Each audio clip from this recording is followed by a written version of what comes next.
فأنا ناصح لإخواني بالصدع بالحق تبيض وجوههم. السكوت في مسألة الحزبية يضرها، فاصدع بما تؤمر وأعرض عن المشركين. سلامي على دماج ورجالها والشيخ يحيى ودار العلم يا سعد بانيها. بسم الله الرحمن الرحيم. إن الحمد لله نحمده ونستعينه ونستغفره ونعوذ بالله من شرور أنفسنا وسيئات أعمالنا. من يهده الله فهو المهتدي ومن يضلل فلن تجد له وليا مرشدا.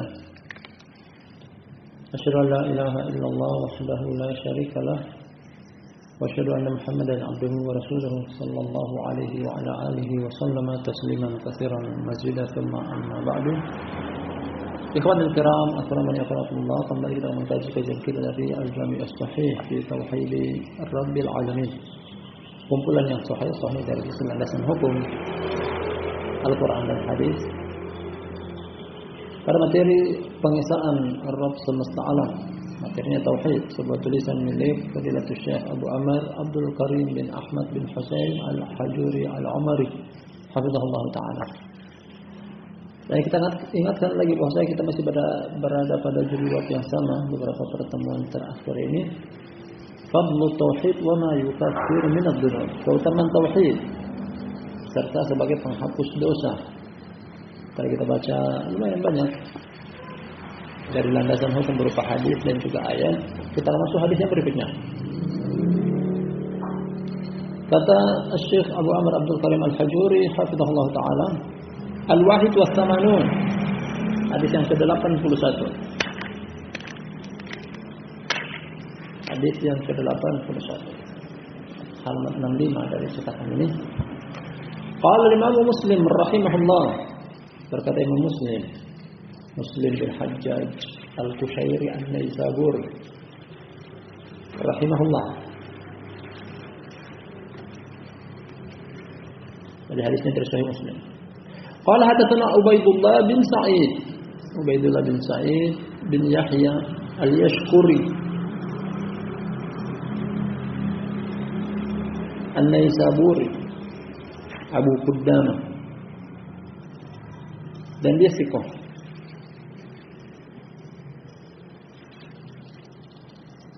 Wa Ishaq bin Mansur Naisaburi, kunyanya Abu Ya'qub.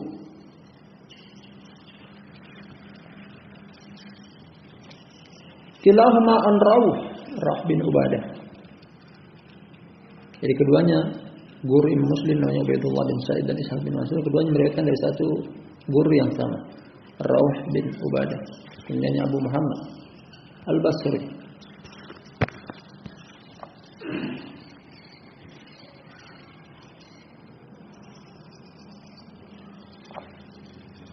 Qala Ubaidullah haddatsana Rauh bin Ubadah Al-Qaisi.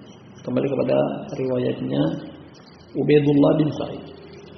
Berkata Ubaidullah haddatsana Rauh bin Ubadah Al-Qaisi Abu Muhammad.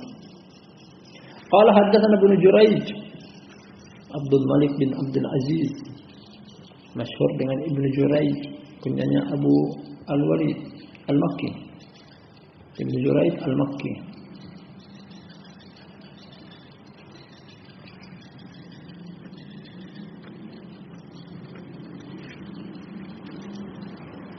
Qala akhbarana Abu Zubair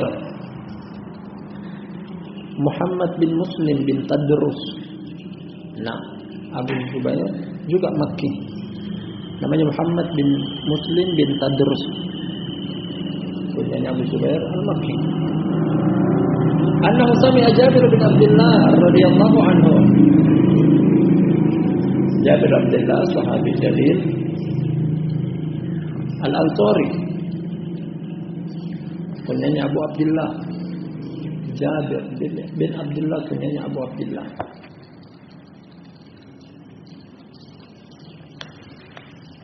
Salah satu dari antara 7 sahabat meriwayatkan hadis terbanyak dari Rasulullah sallallahu alaihi wasallam.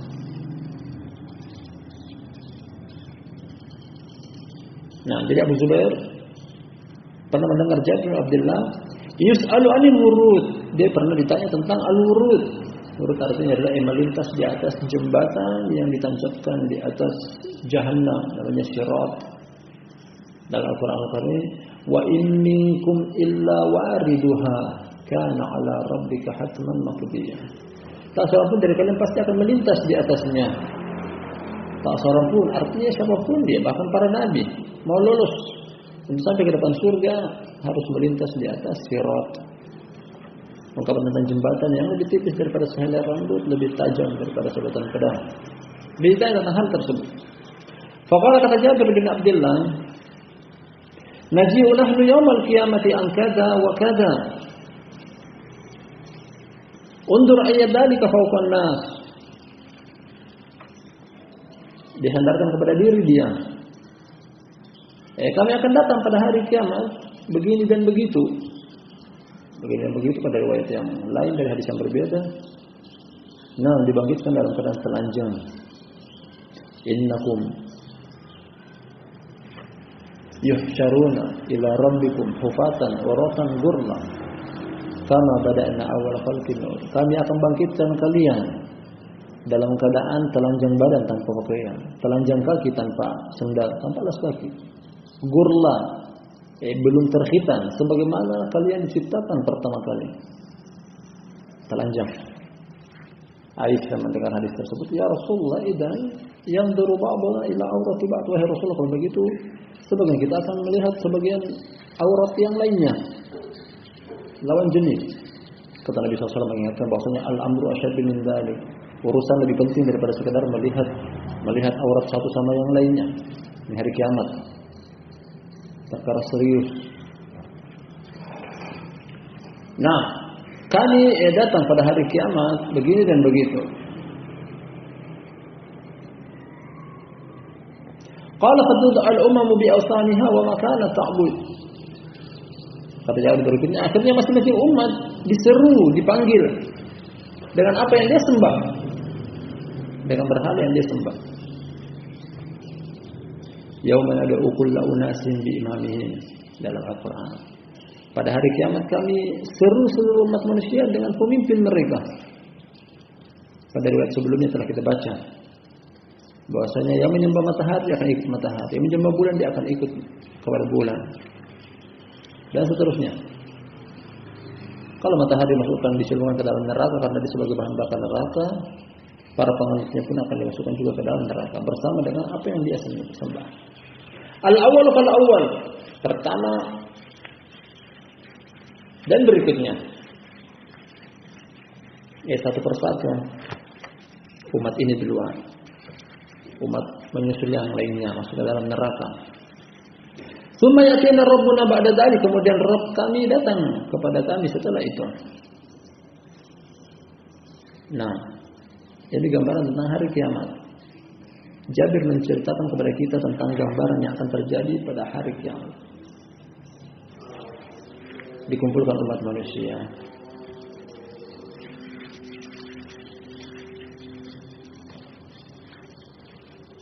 Kemudian Allah Tabaraka wa Ta'ala datang. Fa yaqulu man tanzurun. Kemudian Rabb mengatakan, siapa yang kalian tunggu? Fa yaqulun nanzuru rabbana. Mereka mengatakan, kami menanti Rabb kami. Yang kami tunggu adalah Rabb kami. Fa yaqulu ana rabbukum. Akhirnya Rabb mengatakan, aku adalah Rabb kalian. Hanya saja kali pertama datang dengan bukan wujud aslinya. Fa yaqul hatta nanzur ilaik. Karena Allah masih menyembunyikan identitasnya dan jati dirinya. Allah mengatakan, datang kepada mereka, aku adalah Rabb kalian. Mereka mengatakan, kalau begitu tampakkan diri engkau kepada kami. Ya, kami memiliki hal yang kami ketahui merupakan tanda-tanda Rabb kami. Tampakkan diri engkau. Fa yatajalla lahum yadhhab, fa qala fa yantaliqu bihim. Akhirnya Allah pun menampakkan dirinya sambil tertawa. Jadi mereka mengenal. Ternyata betul yang itu adalah Rabb. Akhirnya Allah pun pergi bersama mereka, karena masing-masing orang akan mengikuti apa yang dia sembah, termasuk kaum muslimun, termasuk al-mu'minun. Mereka mengikuti siapa yang mereka sembah, yakni Allah Tabaraka wa Ta'ala. fayattabi'unahu wa yu'ta kullu insanin minhum munafiq aw mu'min nuran thumma yattabi'unahu. Kemudian mereka pun mengikuti Allah tabaraka wa taala, dan masing-masing di antara mereka diberikan cahaya, baik itu orang mukminnya ataupun orang kafirnya. Dan maksudnya orang mukminnya ataupun orang munafiknya. Karena munafik mereka zahirnya menyembah Allah, tapi ternyata amalan mereka amalan nifakiyah sampai pada tingkatan kufriyah. Namun ujung-ujungnya mereka nanti tempatnya di neraka orang munafik. Nah, kata Allah Subhanahu wa taala, "Innal munafiqina fid darkil asfali minan nar wa lan tajid lahum nasira." Sesungguhnya orang-orang munafik tempatnya di kolong neraka, di kerak paling bawah neraka. Dan aku tidak mendapati bagi mereka penolong, wahai Muhammad sallallahu alaihi wasallam. Jadi ini gambaran sederhana dari Jabir bin Abdullah menerangkan tentang kejadian di hari kiamat. Umat manusia seluruhnya dikumpulkan. Kemudian Allah Subhanahu wa taala menyeru masing-masing umat dengan pemimpinnya, siapa yang mereka sembah. Setelah itu yang disembah dimasukkan ke dalam neraka, otomatis akan ikut juga para penyembahnya, penganutnya. Setelah itu Allah datang. Kemudian orang mukmin mengikuti Allah, dan masing-masing orang yang masih tersisa di padang mahsyar tersebut namun diberikan cahaya. Mereka mengikuti cahaya, itu cahaya sebagai penuntun. Ada cahaya di hadapan mereka. Ada cahaya di hadapan mereka yang menuntun mereka.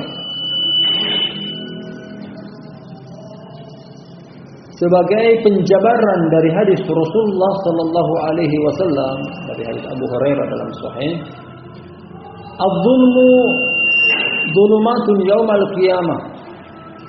Adz-dzulmu dzulumatun yaumal qiyamah. Kezaliman adalah kegelapan pada hari kiamat. Artinya setiap orang pasti memiliki kezaliman.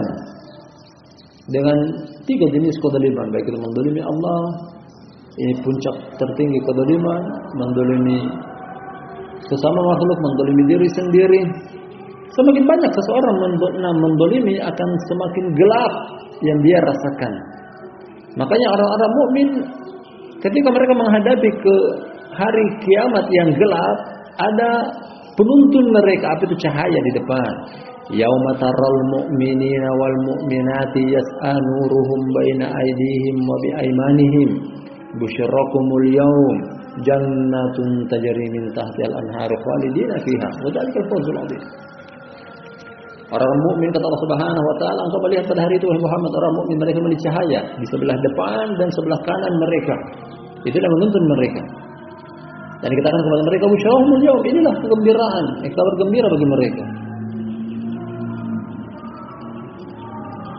Wa yawma yaqulul munafiquna lil ladzina amanu unzuruna naqtabis min nurikum.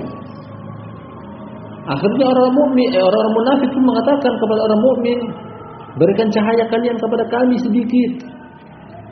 Nah, pada hari ini Allah katakan bahwasanya Allah berikan seluruh cahaya.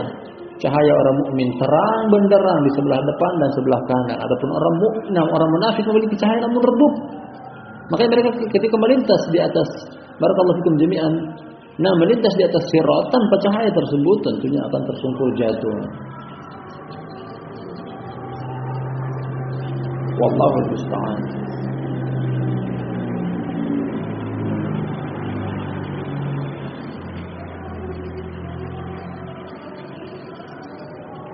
Kata Allah Subhanahu wa taala dalam Al-Qur'anul Karim, "Qilarji'u wara'akum faltamisu nuran."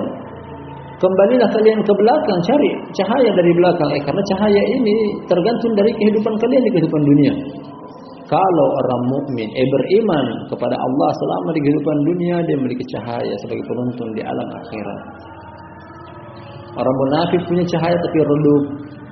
Orang kafir tidak punya cahaya sama sekali.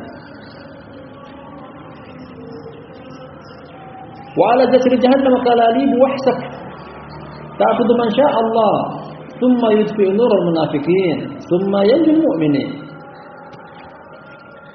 Dan di sisi kiri kanan sirat, yakni jembatan yang ditancapkan di atas neraka jahanam, masing-masing harus melintas di atasnya, terdapat besi-besi pengait yang siap menyambar siapapun yang melintas di atasnya. Dan dia akan menyambar siapapun yang Allah Subhanahu wa taala kehendaki. Kemudian cahayanya orang munafik akan meredup. Hakikatnya mereka tidak punya cahaya. Tadinya punya, namun meredup. Kemudian orang mukmin pun selamat karena mereka melintas di atas sirat yang hukum asalnya pada hari kiamat adalah kegelapan, namun mereka memiliki penuntun cahaya depan dan arah kanan. Mereka lolos berjalan selamat di atas 6 jembatan yang ditancapkan di atas neraka jahanam. Fatanju awwalu zumratin wujuhum kal qamari lailatal badri 70,000 la yuhasabun thumma alladhina yalunhum ka adwa'i najmin fis sama thumma kadzalik.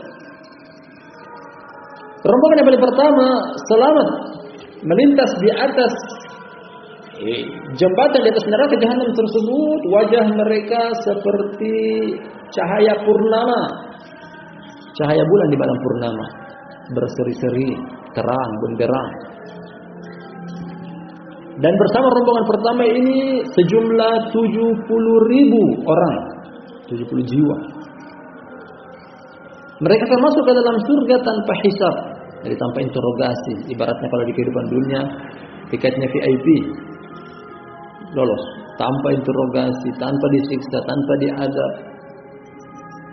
Ada syaratnya datang dari hadis Ibnu Abbas riwayat Imam Bukhari, innahum la yastarqun wa la yatatayyarun wa ala rabbihim yatawakkalun.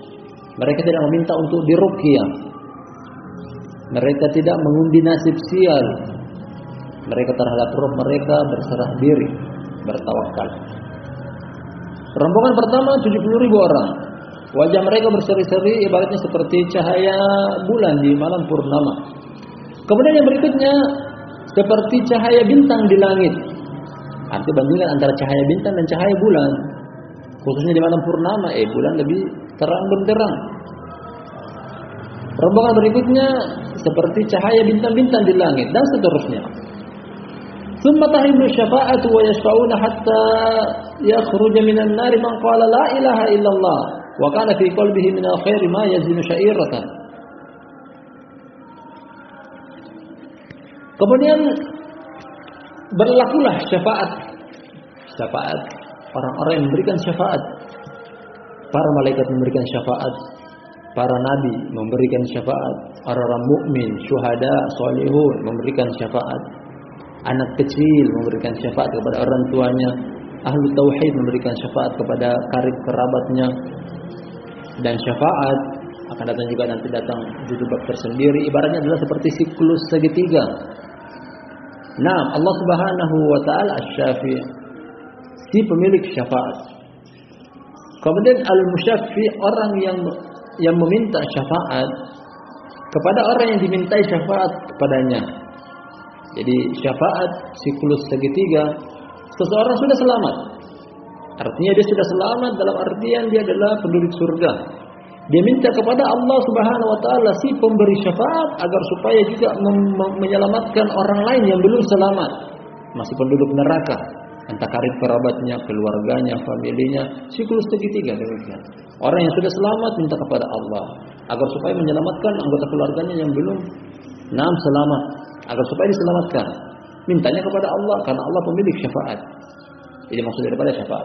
Pada hari itu berlaku syafaat. Yang memberikan syafaat para malaikat, yang memberikan syafaat adalah para nabi, yang memberikan syafaat adalah ahlu tauhid, yang memberikan syafaat adalah anak kecil kepada orang tuanya, yang memberikan syafaat adalah orang-orang soleh dari kalangan orang mukmin. Wa yashfa'un, akhirnya mereka memberikan syafaat hatta yakhruja minan nari man qala la ilaha illallah, sampai keluar dari neraka siapapun yang mengucapkan la ilaha illallah. Jadi yang mengucapkan la ilaha illallah di kehidupan dunia dengan syaratnya yang akan datang setelah bab ini, bahwasanya la ilaha illallah tidak akan bermanfaat bagi si pengucapnya kecuali terpenuhi kriteria dan prosedurnya. Dan dengan hadis inilah, lafaz inilah keterkaitan dengan judul bab di atas tentang keutamaan tauhid, termasuk adalah penghapus dosa. Nah, tauhid di sini artinya adalah la ilaha illallah, kalimat tauhid. Bagi pengucapnya akan terhapus dosa-dosanya. Wa kana fil qalbihi minal khairi ma yazinu sya'ir. Padahal di dalam hatinya hanya terdapat kebaikan sebesar 6 biji-bijian gandum atau biji-bijian tepung. Artinya sangat sedikit.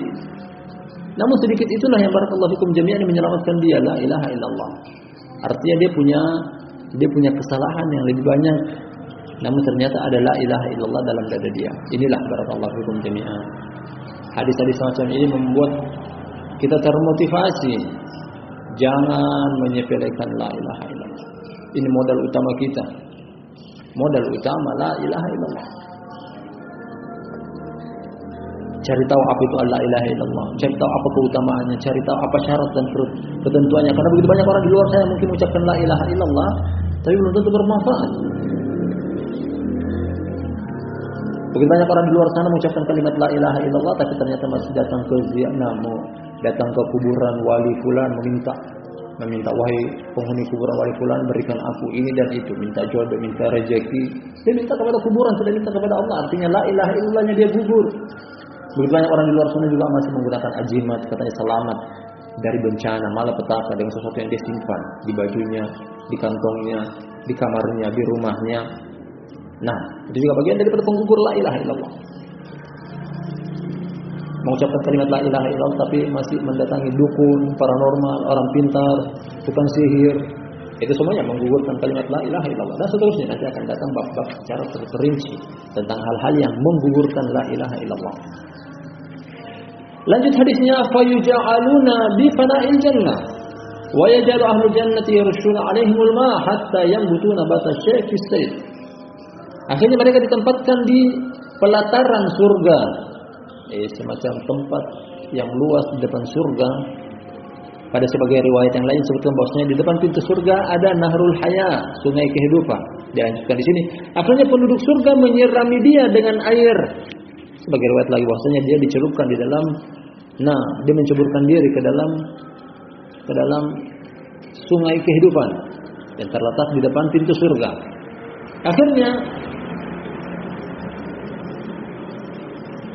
hatta yambutu nabata syayfi sal, akhirnya tumbuh baru kembali kulit mereka, tubuh mereka yang tadinya gosong, terbakar, hangus, hitam setelah dicelupkan ke dalam sungai kehidupan. Atau dalam riwayat ini disebutkan bahwasanya ahli surga, penduduk surga yang menyirami dia dengan air tersebut, akhirnya kulit dia kembali seperti sedia kala. Wa yadhabu huraquhu, akhirnya hilanglah hangusnya dia, gosongnya dia. Kulit-kulit yang tadinya terbakar, bekas keluar dari neraka hilang. Tsumma yas'alu hatta tuj'alu lahu dunya asyratu amsalha ma'aha.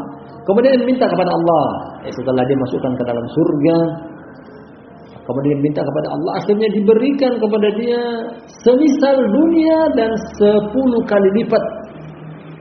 Jadi dilengkapkan dengan periwayatan yang lain yang kita baca persis sebelumnya, datang dari 2 sahabat, Abu Hurairah dan Abu Sa'id Al-Khudri radhiyallahu anhu, bahwasanya Allah Subhanahu wa taala katakan kepada dia, tamanna, bayangkanlah. Kemudian dia telah membayangkan seluruh kenikmatan dunia ada di kepalanya, di bedaknya. Kemudian kata Allah Subhanahu wa taala, seperti itulah yang aku berikan kepada engkau, apa yang engkau bayangkan di dalam kepala, namun aku gandakan sebanyak 10 kali lipat. Nah, di sini kata Nabi, kata Jabir bin Abdullah, asyratu amsalha ma'aha. Dilipat gandakan menjadi 10 kali lipat dari apa yang dia sempat bayangkan dari kenikmatan dunia. Kemudian barakallahu fikum jami'an, keterkaitan antara hadis ini dengan judul bab di atas jelas sekali penyebutan la ilaha illallah.